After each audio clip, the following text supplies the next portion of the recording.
Another cup of Maxwell House coffee, George? Sure. Pour me a cup, Gracie. Maxwell House is always good to the last drop. And the last one's good, too. Yes, it's Maxwell House Coffee Time, starring George Burns and Gracie Allen.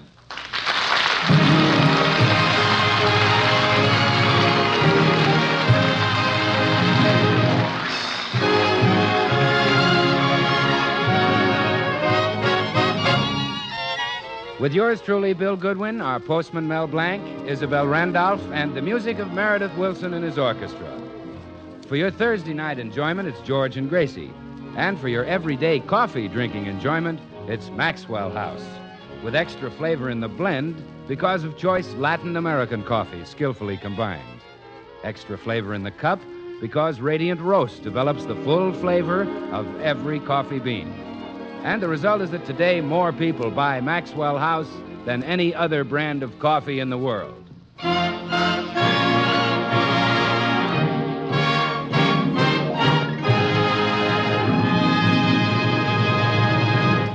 As we look in at the Burns house today, we find Gracie at the front door being greeted by an old friend. Good morning, Mrs. Burns. Oh, hello, Mr. Postman. How are you feeling this morning? As always, Mrs. Burns, incredibly superb. Not much mail today. Just this magazine your husband gets every week. Oh, cowboy love tales. Those silly stories about Oklahoma Tex. How can he read such trash? Well, I must confess, I, too, read cowboy love tales, Mrs. Burns. It has a tremendous appeal for every virile, red-blooded he-man. Though what your husband sees in it, I can't say. Oh, you actually enjoy cowboy love tales, Mr. Postman? Oh, yes. It gives me great joy and a bad shock now and then. What joy to read of Oklahoma, Texas sweetheart Lucy, the beautiful schoolmarm. Her eyes of cornflower blue, her luscious red lips, her hair like wild honey. Well, where does the shock come in? When I look up and see that thing I married. Well, I tell you, I'm surprised your wife lets you read junk like that. She doesn't like it. She caught me reading it the other day and tried to stop me. I stuck my tongue out at her. Oh, you shouldn't have stuck your tongue out. It always comes out when she's choking me. Well, sometimes I feel like choking George for reading cowboy love tales. It's changed his whole life. He talks like a cowboy. He acts like a cowboy. I've noticed he even walks like a cowboy, with his legs bowed. Oh, well, that he did before he read the magazine.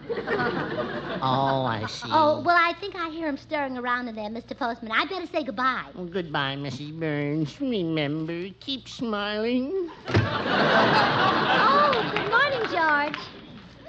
Morning, my little heifer. Oh, no. When I wake up, I seen you wasn't in the bunkhouse. So I came ambling to the corral looking for you. Oh, George, please stop that silly cowboy talk.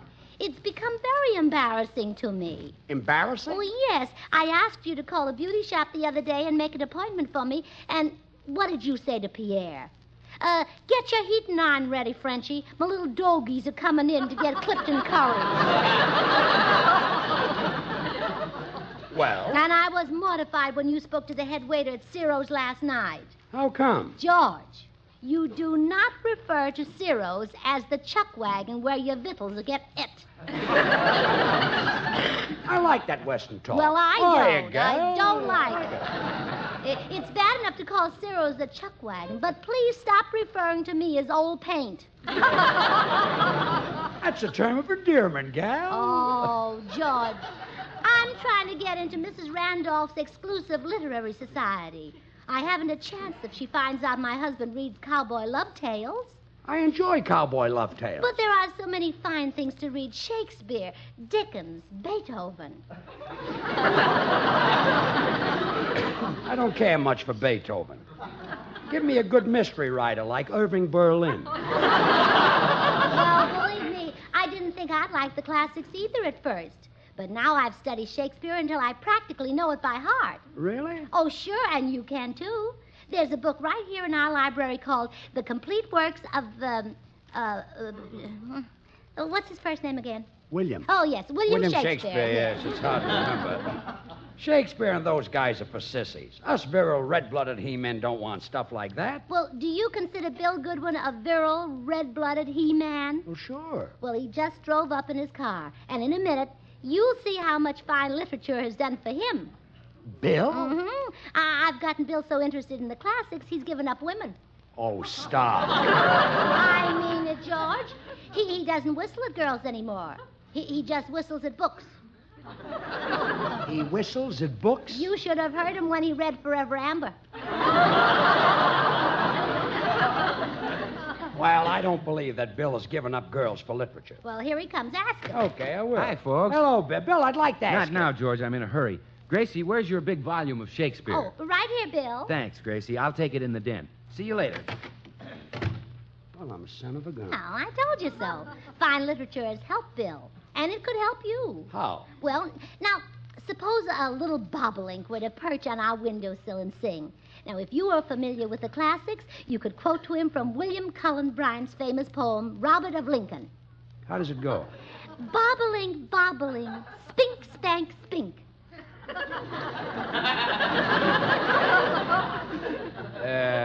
That's a classic? Sure. Spink, spank, spink. From that, Brian made a living? Certainly. Well, he could have cleaned up with a thing like Robin, Robin, sis, boom, bobbin. And, of course, quail, quail, shoot me in the tail. On that, a man could retire. Oh, now, George. Stop Spink, that. spank, spink. Oh, Gracie, can I take your copy of Plato in the Den? Oh, sure, here it is, Bill. Thank you. You want Shakespeare and Plato, too? Isn't that wonderful? Now, if you take an interest in literature, think of the inspiring talks about books that we could have together. I'd rather not. Oh, but they'd be so fascinating. Come on, let's try one now. Gracie. George, have you read Vanity Fair by William Makepeace Thackeray? No. Have you? No. Hey, you see how we could while away the hours? Yeah, must have more of these talks. Oh, look, here comes Meredith Wilson. Now, he's another reason why I want you to give up Cowboy Love Tales. What do you mean? Well, he looks upon you as his hero. If he discovers that you read it, he'll want to read it. And, George, we don't want Meredith to start that cowboy talk. Think how silly he'd sound saying something like, Well, slap a saddle on me and call me an ornery maverick if it ain't the Burns' stallion and filly. oh. It's too late. How are you this morning, my little filly? And how's your wife?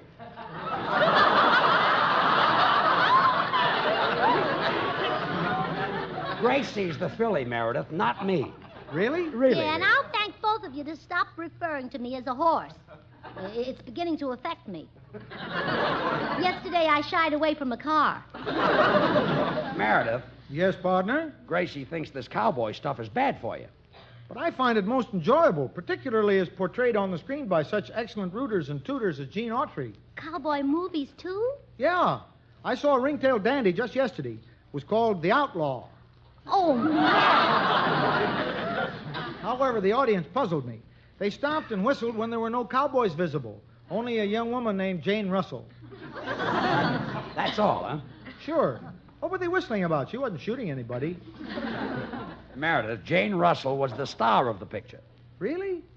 Well, I must confess she didn't impress me. No? No. What's she got that Gene Autry hasn't got? The makings of a great cowboy. Well, thanks, partner. Well, I reckon I'll be moseying along. Well, goodbye, Meredith. Yippee, all. And a happy doodle to you, too. Oh, George, you should be ashamed of yourself. Meredith might have become a cultured, refined lover of the classics like Bill Goodwin.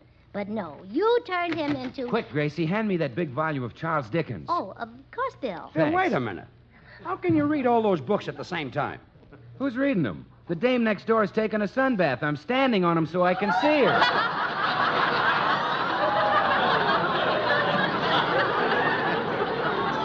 I thought so. Well, sure. Every time she moves, I have to get another book. Oh, Bill. Explains it yet. I'm so disappointed in you.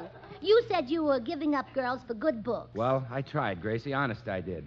After you talked to me, I broke all my dates and went right to the library to see if the librarian had anything worthwhile. And did she have anything? Yeah, that's what got my mind off books. Well. But not for long, Gracie. One look at Milton and I forgot her. Oh, good. John Milton? No, Milton Davis, her husband. Oh, Bill, didn't you try reading it all? Well, sure, Gracie, but everything I read reminded me of a girl. First, I tried Longfellow's Hiawatha, by the shores of Gitche Gumee. Gitche Gumee was as far as I got. Oh, that reminded you of a girl? Yeah, a redhead in Pasadena. She's always chucking me under the chin and saying, Gitche, Gitche. How about Gummy? She changes that to gimme. Gimme. Bill, wait. Mrs. Randolph wanted you to come to her literary club meeting. You're supposed to give a report on Jane Eyre. How can I give a report on her? I was never out with the dame. So long, Gracie. So long. Oh, men are so disgusting. Where would the world of literature be without women? Women like Elizabeth Barrett Browning and Francis Bacon. Bacon was a man. Oh, I might have known it. Anything that close to ham. But I can name plenty of other women writers. There's, Gypsy Rose Lee. Oh, yes. She wrote a classic. Yeah, well, at least she wrote. Name one man stripteaser who's written a book. Sidney Newman. Oh. Very different. George, give up cowboy love tales. Try the classics. Now, here, I'll just open this book of famous poems and read you a bit. Now listen to this. Hail to thee, blithe spirit, bird thou never wert. What does that mean? Oh, George, how can you be so ignorant? Didn't you see that picture, blithe spirit? Yes. All right. Hail to thee, blithe spirit, bird thou never wert. In other words, the picture wasn't a turkey. Yes. And here's another classic. Well, never Build the mind. most One dangerous- classic a day, I think is plenty.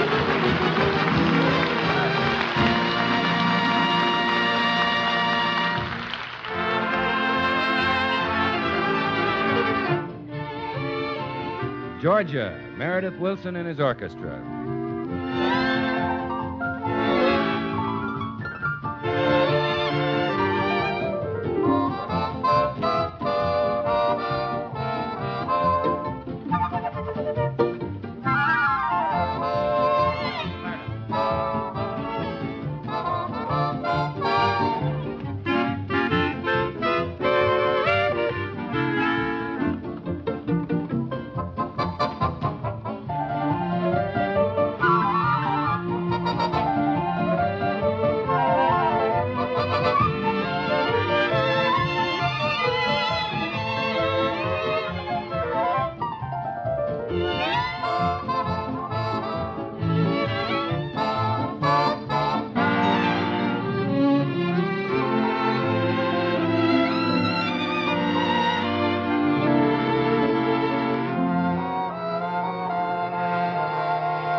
Meredith, when I heard you rehearse that song you're playing, I couldn't help thinking how music naturally conjures up definite pictures. Well, that's certainly true, Bill.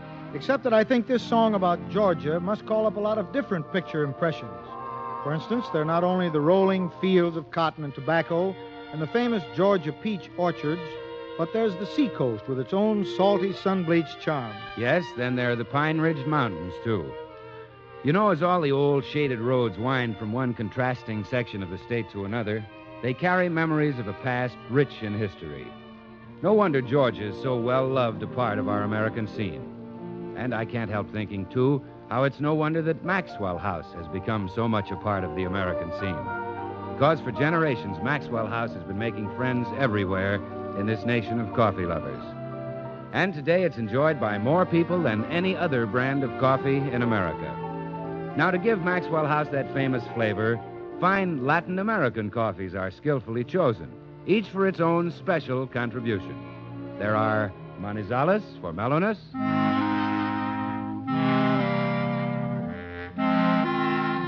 Medellins for richness,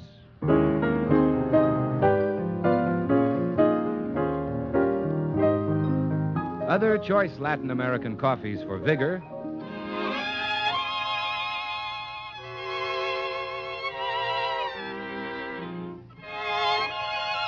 and Bucaramangas for full body.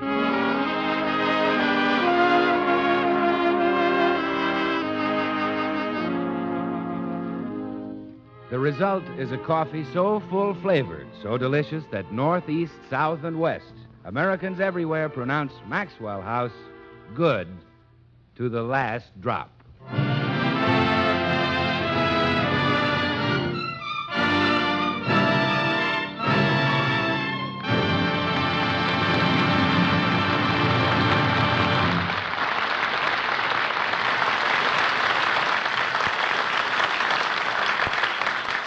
George, I'm so excited. Mrs. Randolph is coming over to see if I qualify for her literary club. She is, huh? Mm-hmm. Help me scatter these books around. I want the house to look very cultural when she gets here. Okay. Where do these go? Oh, now, put that book on philosophy there on the table. Yeah. And the ethics book on the top of the piano. Okay. And this volume on geopolitics here. Well, Mrs. Randolph may not go for stuff like this. Some of it's pretty heavy. Oh, that's all right. So is some of Mrs. Randolph. I see.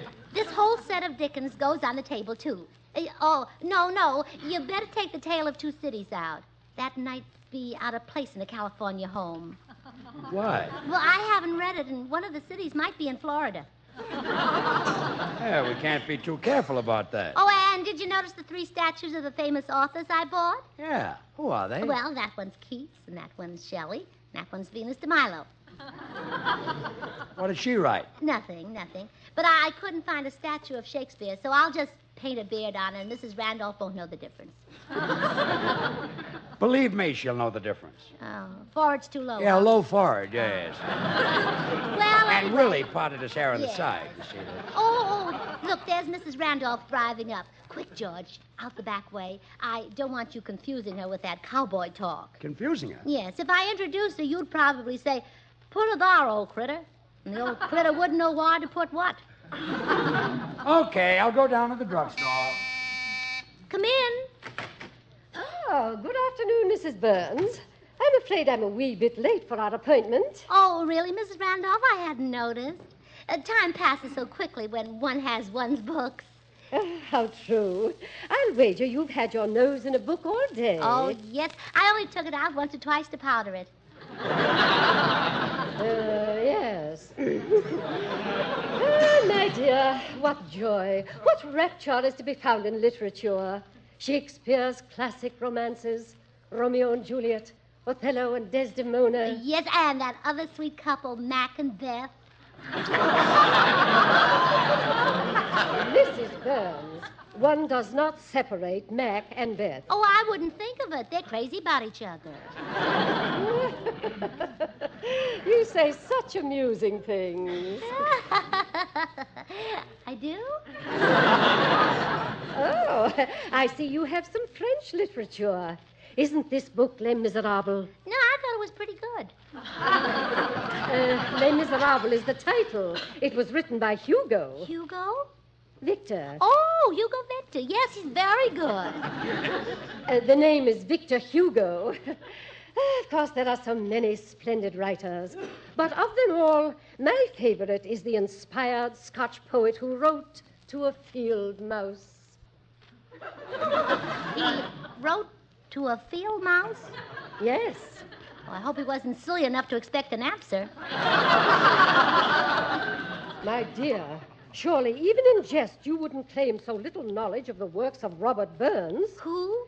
The incomparable Robert Burns. Oh, him. Well, really, my dear, I can hardly consider you for membership in my literary club if you're so unfamiliar with the immortal Robert Burns. Well, you see, Mrs. Randolph, I pretended not to know about Robert Burns because one doesn't boast about one's own family. You mean? My husband is George Burns, the great-grandson of Robert Burns. No. Yes. Robert Burns? Yes. The Scotch poet? I.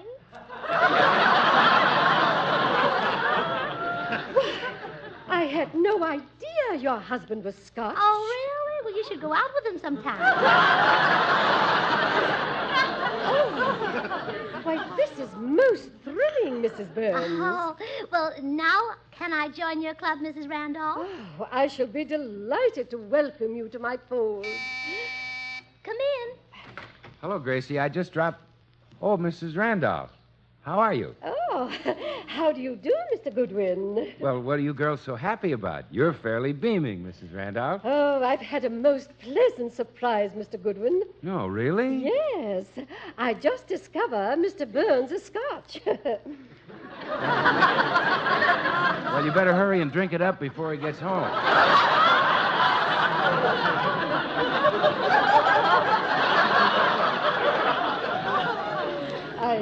I think you misunderstood me. Well, let's talk about Bill joining your literary society, Mrs. Randolph. Oh, well, I'm sure you would enjoy it, Mr. Goodwin.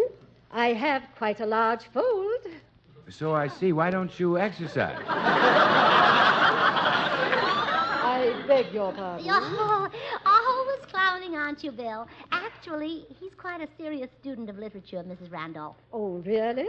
Can you quote from the classics, Mr. Goodwin? Well, I know a little poetry. My favorite is the one that starts between the dark and the daylight. Oh, yes, that one is charming. Oh, recite that. Oh, okay. Between the dark and the daylight, when the night is beginning to lower, comes a pause in the day's occupation that is known as the coffee hour. The coffee hour? Oh, sure. I hear gay sounds from the kitchen. Such pleasant thoughts they arouse. Then I smell in the air around me the fragrance of Maxwell House. Maxwell House is so mellow, so appetizing, rich, and grand that more people buy and enjoy it than any other kind in the land. So I wait for my Maxwell House coffee, and I think as I watch it perk that a man who'd pass up Maxwell House is just a great big... That's splendid, Bill. Wasn't that delightful, Mrs. Randolph? Well, that wasn't Longfellow. There was no Maxwell House coffee when Longfellow wrote that poem. Really, Mrs. Randolph? What did you kids drink back in those days? Oh, I never. Well, you should. Maxwell House is coffee at its full-flavored best, good to the last drop. I'll see you later, girls. Well, really, Mrs. Burns, if that is the caliber of your friends, I don't see how I can make you a member of... Mrs. Randolph, you seem to have forgotten that my husband is a direct descendant of your favorite Scotch poet, Robert Burns. Oh, so I did. Oh, Isabel, you foolish girl. Oh, do forgive me, Mrs. Burns. Oh, please tell me all about your husband. When did you meet him? Oh, in Scotland. Oh, I shall never forget it. It was spring on the Robert Burns estate. The panatellas were in bloom. Suddenly, I saw him walking down the path toward me, dressed in kilts and smoking a bagpipe.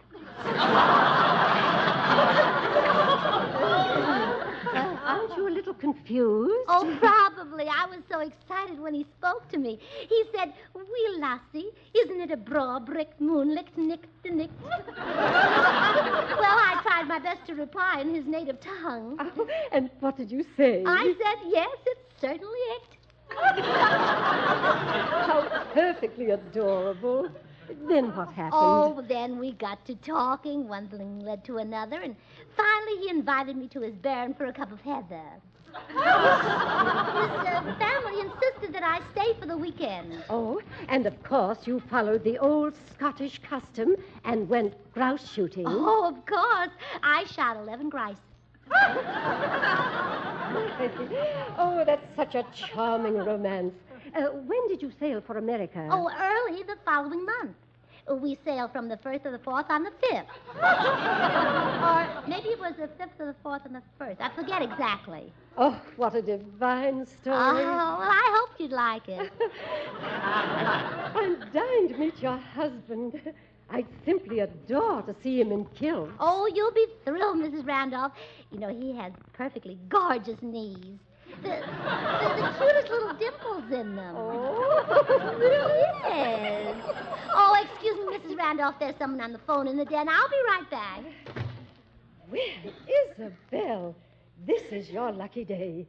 Wait till the girls hear that you've been in the home of Robert Burns' great-grandson. And you may even get to see him in his kilts.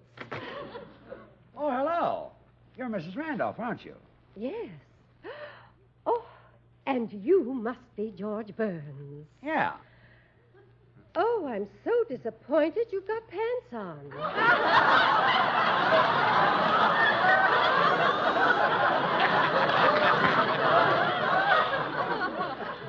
You are?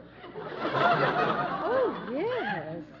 Oh, I suppose you wear them because you don't want to be ostentatious.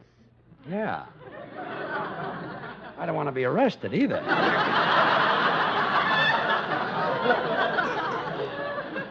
But here in the privacy of your own home, couldn't you discard them?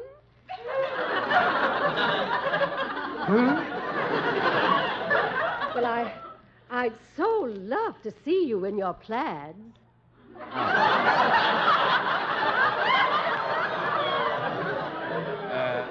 They're in the laundry. I'm wearing the ones with the polka dots today. Polka dots. For a descendant of Robert Burns. Descendant of who? Didn't your great-grandfather write coming through the rye? He couldn't even write when he was sober. What's all this anyway? Oh, I'm sorry to have been so... Uh-oh. Oh, hello, George. Dinner, can you, whom? Heim? Haim? Okay. Forget it. Never mind, Mrs. Burns. It's quite obvious that your husband's great-grandfather was not Robert Burns, the poet. Of course not. My great-grandfather was Max Burns, a fish peddler. Now, hand me my cowboy love tales. I'd like to go in the den and read. Cowboy love tales? Mrs. Burns, does your husband read that childish drivel? Well, yes. Yes, I have to confess, Mrs. Randolph, and I'm so ashamed of him. Well, you should be. It must be unutterable trash. Oh, it is. I don't see how any grown person could read it. Now, just listen to this. Now, Gracie. Oklahoma Tex backed slowly toward the edge of the cliff. Hank the half-breed aimed his rifle at Tex's heart, his tobacco-stained fangs bared in a vicious snarl. Surely this time Tex was doomed. You see, Mrs. Randolph? Well, don't stop there. What happened? I'd like to know myself. Give me my magazine. Oklahoma Tex glanced to the right. A den of hissing rattlesnakes barred his escape. He glanced to the left. 10,000 savage Indians stood between him and safety. Oh, Girls, I want my magazine. Go read Shakespeare. But Oklahoma Tex was Look, I not to read be that trapped part. by this I'd simple like hazard. my magazine. Quick as a flash, the upper You was stick to standing, Spink, and this Spank, is Spink. Trustee's Now, fine that's night. your stuff. It's over now.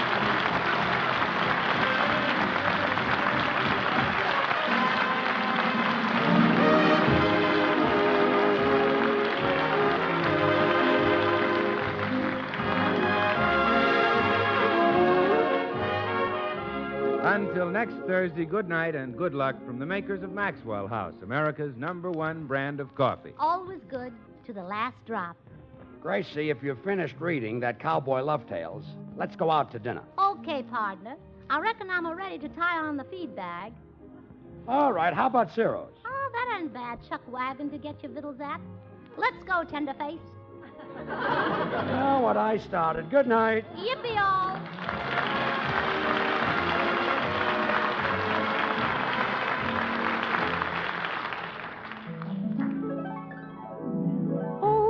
Goody Jello pudding tonight. It tastes like Grandma's, only more so. You ain't kidding, that's right. And just as Jello's 6 delicious locked-in flavors can't be beaten, so the proof of Jello pudding's in the eating. The Jello twins are hard to find, but keep on looking in your store. When sugar shortages are over, there'll be more.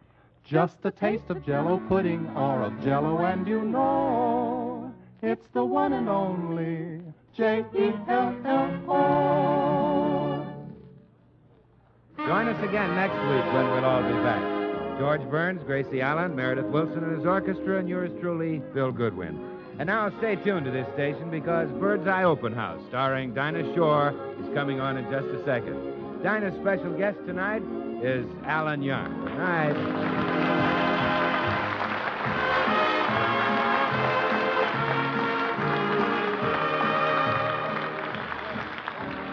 This is NBC, the national broadcasting company.